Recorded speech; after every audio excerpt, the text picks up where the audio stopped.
that I met the first couple of weeks I came to the Center of Peace over at 4700 Pacific Avenue. And we became friends at that particular time. And we started taking classes around the same time. She wasn't in all of my classes with me, but we did start taking classes around the same time. She is the mother of a Baptist minister who was ordained this past September. She has a wonderful grandson, Christian, and a lovely daughter-in-law. She worked as a program analyst, and she also taught math in high school before retiring. I know her to be a loving, generous, wonderful friend. I present to you Yukari Drucker.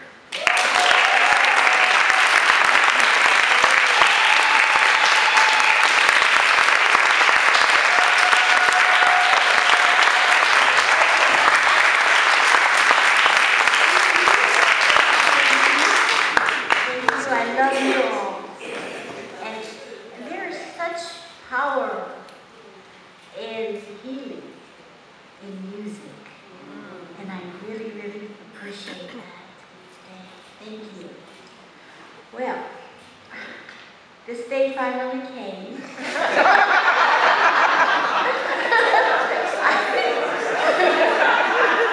I picked this day a long time ago, in June,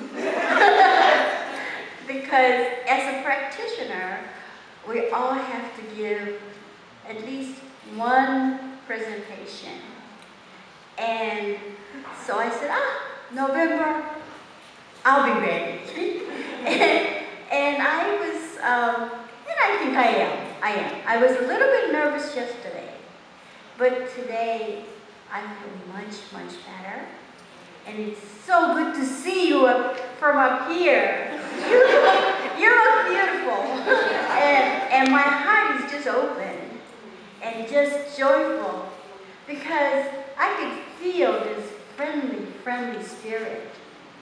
I mean, this place is just wonderful for me.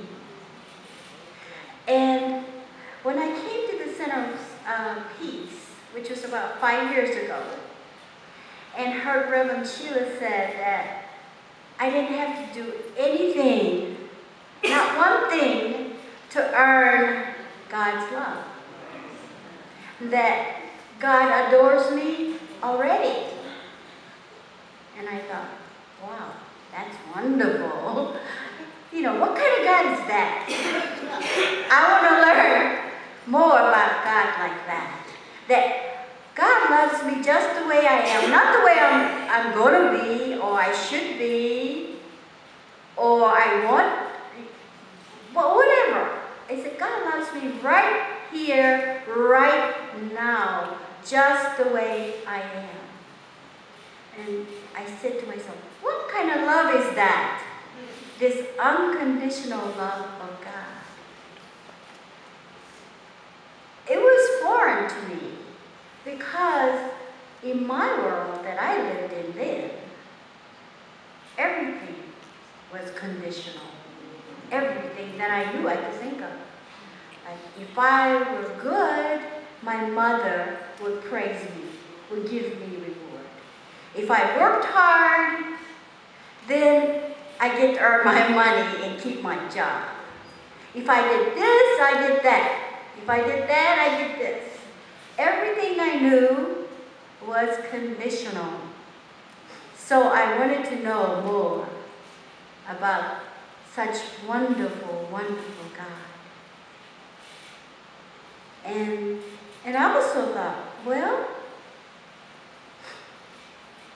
if God is so unconditional, I have this little mean creature that lives inside of me that is like always giving, well, saying things like mean things, you know. I could be doing 10 things just right. You know, but if I did one thing that was not right, my God, this thing was on my case. It was like, and it never really acknowledges me for doing anything wrong, right, you know. If I did, it would say, well, you should have done that anyway. or you could have done it a little better than that, you know, or you could have waited, something like that. And he really never acknowledged me for anything that I did good. And so I thought, well, if God was so loving and unconditional, why is this little thing inside of me saying all these mean things to me? And I wanted to find out. I wanted to find out how that little mean thing started to live inside of me. And thus started my journey into how I got to be who I am, how my life got to be the way it is. Yeah.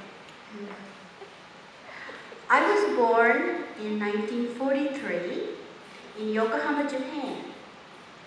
And this was 2 years before the end of World War II.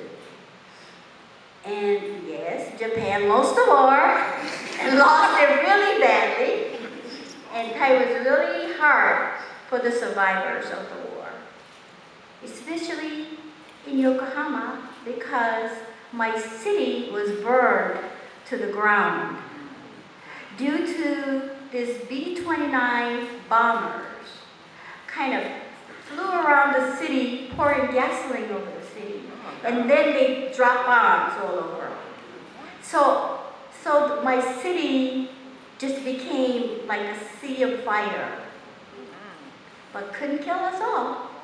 There were some survivors, and my mom, my grandmother, and I were among the survivors.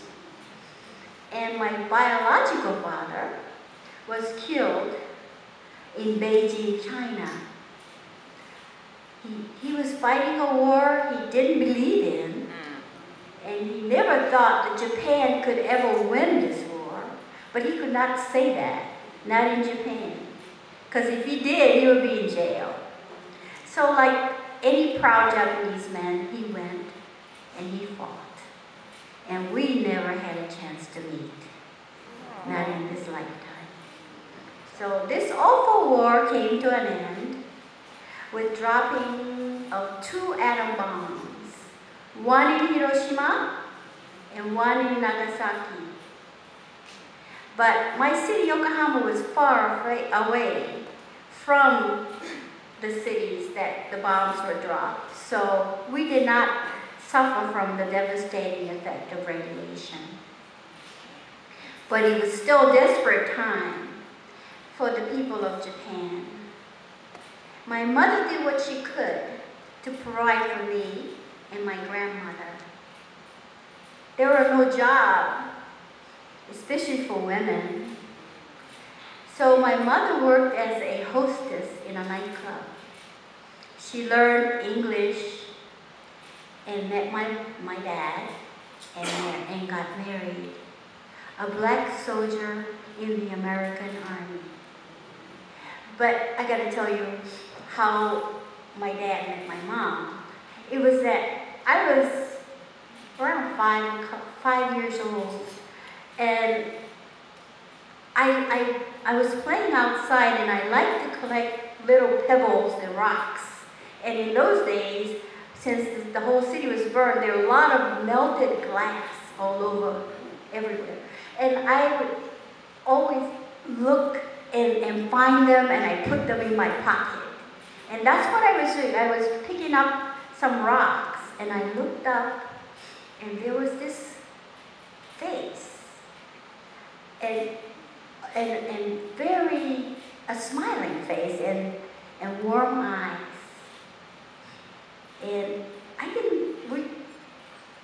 knew he was not Japanese because he was dark. And